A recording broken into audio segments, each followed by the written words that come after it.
नमस्कार दोस्तों, जय श्री श्याम। कंटिन्यू वे में मार्केट में करेक्शन हमको देखने को मिल रहा है। अगर हम बात करें तो 1 से 2% के बीच की गिरावट कंटिन्यू डेली बेसिस पे हमको देखने को मिल रही है। उसी बीच इन्वेस्टर का क्वेश्चन है कि सर 2026 में क्या मार्केट में अगर म्यूचुअल फंड की बात करें तो म्यूचुअल फंड पूरा की पूरा डूब सकता है, क्योंकि सर हमने जो निवेश स्टार्ट करा है वो 2025 में करा है, किसी ने 2024 के अंदर करा है, तो क्या सर यहाँ पे डाउनफॉल देखने को मिलेगा? क्योंकि ओवरऑल जो पोर्टफोलियो है नेगेटिव है, लेकिन सर ये नेगेटिव पोर्टफोलियो कहीं ऐसा नहीं हो कि हमने जो पैसा इन्वेस्ट कर रखा है वो पूरा की पूरा पैसा यहाँ पे खत्म हो जाए। इसलिए डिटेल वीडियो होने वाला है, पूरा वीडियो वॉच करना, कंसेप्ट आपका क्लियर हो जाएगा। क्योंकि मार्केट में जब गिरावट आती है तो गिरावट के तौर पे भी म्यूचुअल फंड से आपको रिटर्न मिलता है। कंप्लीट डिस्कशन आज की वीडियो में हम करने जा रहे हैं। चलिए अब यहाँ पे अगर हम डिटेल में बात करें तो सबसे पहले समझो कि मार्केट में जब हम पैसा निवेश करते हैं तो मार्केट हमको रिटर्न्स कैसे प्रोवाइड करता है।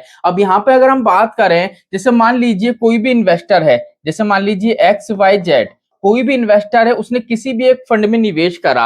अब यहाँ पे क्या होता है, जब भी हम किसी भी फंड में निवेश करते हैं, आपने देखा होगा म्यूचुअल फंड के अंदर मंथली बेस पे एक न्यूज आती है, एमफी डेटा कलेक्ट करता है और एक न्यूज सर्कुलेट करता है कि एसआईपी स्टॉपेज रेशो इतना हो गया, म्यूचुअल फंड का एयूएम इतना बड़ा। ठीक है, अब मान लीजिए आपने पर्टिकुलर किसी एक फंड में निवेश करा, ठीक है, आपके निवेश करते के साथ ही उस फंड में आपको भारी गिरावट देखने को मिल रही है। जैसे अभी के टाइम में देखें 1%, 1.5%, 2% की गिरावट कंटिन्यू वे में हम फेस कर रहे हैं। मान लीजिए सर यहाँ पे काफी ज्यादा गिरावट हम फेस कर रहे हैं, कंप्लीट मार्केट है नीचे की तरफ जा रहा है, ऑलरेडी हमारा पोर्टफोलियो नेगेटिव है, लेकिन अब नुकसान है सर काफी ज्यादा बढ़ चुका है। तो सबसे पहले तो ये बताइए सर, क्या 2026 के अंदर हमारा पूरा इन्वेस्टमेंट है वो खत्म हो सकता है? तो पहली बात आप ही समझ लो, ऐसा बिल्कुल भी नहीं है। अगर आप बात करो कि पूरा की पूरा इन्वेस्टमेंट जो आपने निवेश करा है वो खत्म हो जाए, तो ये मुमकिन नहीं है। ठीक है, ये हो पॉसिबल तब होगा जब आप खुद की गलती करोगे। खुद की गलती कैसे करोगे?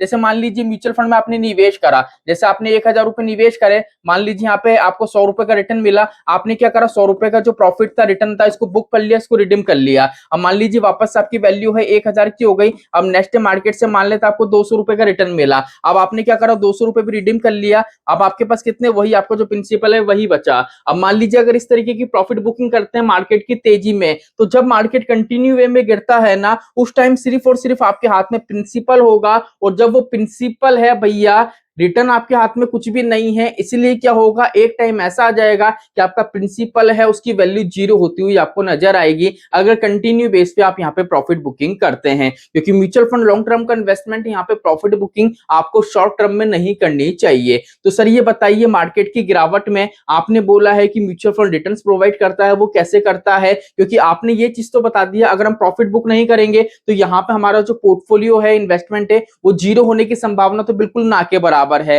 तो सर मान लीजिए मार्केट में गिरावट हो रही है, तो पॉजिटिविटी कैसे देखने को मिलेगी? पॉजिटिविटी ऐसे देखने को मिलती है, जब भी मार्केट में गिरावट आती है ना, तो आपने देखा होगा म्यूचुअल फंड में अधिकांश ऐसे इन्वेस्टर्स हैं जो मोटा पैसा मार्केट की गिरावट में निवेश करते हैं। ठीक है, अब जो निवेशक है मार्केट की गिरावट में पैसा निवेश करते हैं, वो पैसा इनडायरेक्टली रूप से क्या होता है, स्टॉक मार्केट में रन होता है। स्टॉक मार्केट में रन होता है तो वहां पे ट्रेडर बैठे हैं, ठीक है, वो क्या करते हैं, अपना अपना प्रॉफिट बुक कर लेते हैं। तो म्यूचुअल फंड में यहाँ पे और ज्यादा नुकसान देखने को मिलता है, और जो एफनो ट्रेड करते हैं वो अपना प्रॉफिट लेके निकल जाते हैं। लेकिन यहाँ पे क्या होता है, म्यूचुअल फंड के अंदर जितने लोग म्यूचुअल फंड में इन्वेस्ट करते हैं मार्केट की गिरावट में, उतने ही लोग क्या करते हैं भैया, यहाँ पे सेलिंग भी चालू कर देते हैं। ठीक है, मान लीजिए आपने जिस फंड में निवेश करा है वहां पे किसी तरीके का स्कैम आ गया या भारी गिरावट देखने को मिल रही है, वहां पे क्या होगा, उस फंड के निवेशक अगर मान लीजिए शॉर्ट सेलिंग चालू कर देते हैं और आप उस टाइम पे टिके रहते हैं, आपका विजन लॉन्ग टर्म का होता है,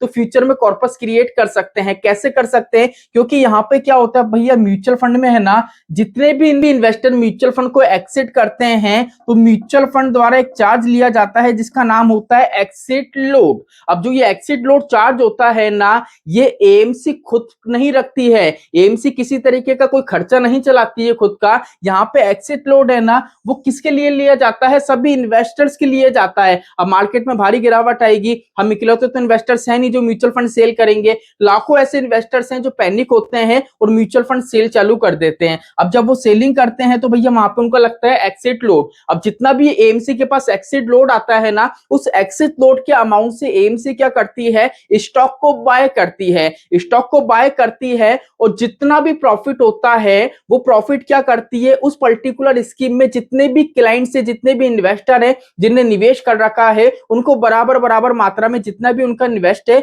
उस अकॉर्डिंग क्या करती है, वो डिस्ट्रीब्यूट कर देती है। इसलिए यहाँ पे क्या होता है, मार्केट में जब भारी गिरावट आती है ना, तो यहाँ पे जो एनएवी प्राइस है वो आपको थोड़ा इंक्रीज होता हुआ नजर आएगा। अब आप बोलोगे सर मेरा एनएवी प्राइस तो गिरता है, मुझे पता ही नहीं पड़ता।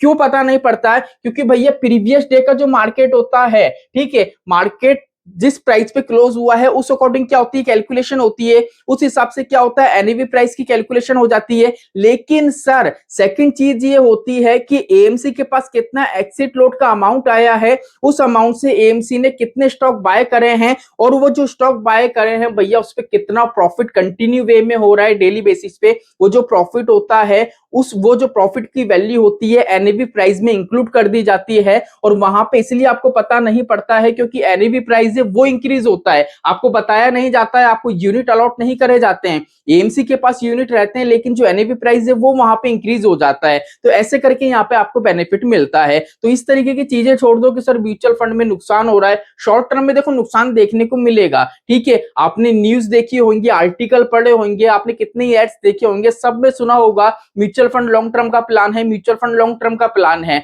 अब आप नॉर्मल सी बात है भैया, मार्केट में गिरावट हो रही है, आप पैनिक हो जाते हो, म्यूचुअल फंड सेल कर देते हो। आपको सेल नहीं करना है, लेकिन जो इन्वेस्टर सेल कर रहे हैं उनको सेल करने दो, क्योंकि उनके सेल करने से जो एक्सिट लोड है उससे कहीं ना कहीं हमें बेनिफिट मिल रहा है और हमारा विजन लॉन्ग टर्म का है। लॉन्ग टर्म तक म्यूचुअल फंड में आप निवेश करिए, आपको जो भी गोल है अचीव होता हुआ आपको नजर आएगा अगर फ्यूचर में कंटिन्यू वे में आप निवेश करते हैं। मार्केट की गिरावट में पैसा है तो निवेश करिए, नहीं है तो कंटिन्यू आप सीधे तौर पर शांति से बैठिए, कोई दिक्कत नहीं है। विजन लॉन्ग टर्म का रखिए, आपका फ्यूचर में कॉर्पस क्रिएट होता हुआ आपको नजर आएगा। अब मार्केट में जिस तरीके की गिरावट है उस तौर पे देखें तो ये वीडियो कहीं ना कहीं आपको मोटिवेट करेगा। तो आई होप आज की वीडियो आपको अच्छी लगी होगी। तो चलिए आज के लिए इतना ही, मिलते हमारी नेक्स्ट वीडियो में। जय श्री श्याम दोस्तों, जय श्री राधे।